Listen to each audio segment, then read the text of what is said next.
Our association is comprised of 311 members of fair price shops and cooperative societies all over the world.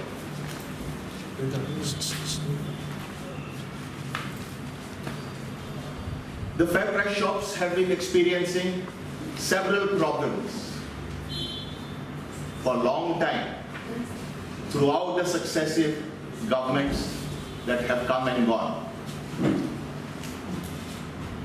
First of all, this particular fair price shop and cooperative societies was initiated as a self-employment under that scheme, but the prices were controlled by the government. Initially, it started well because we had a lot of different commodities like oil, sugar, textiles, wheat and rice, even milk and kerosene. And the quantity of rice and wheat was sufficient for a family also to survive. It was a system where we had 3 kilos, 4 kilos per person per person in the ration card. Gradually, that was reduced to 15 kilos rice and 10 kilos wheat. Today, it is further reduced to only 7 kilos of rice per ration card and 5 kilos per card of wheat. Today, Goa being a small state has very limited ration cards.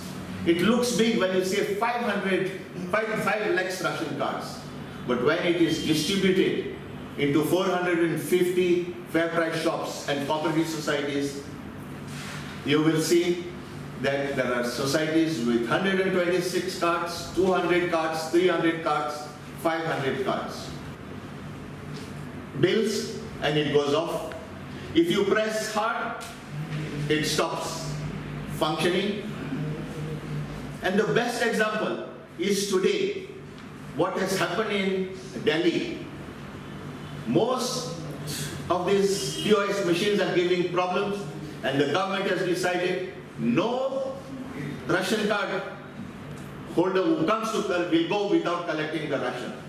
That means ration will be given not on the cards, on the machine, but on the normal form of bills. These machines are made in China.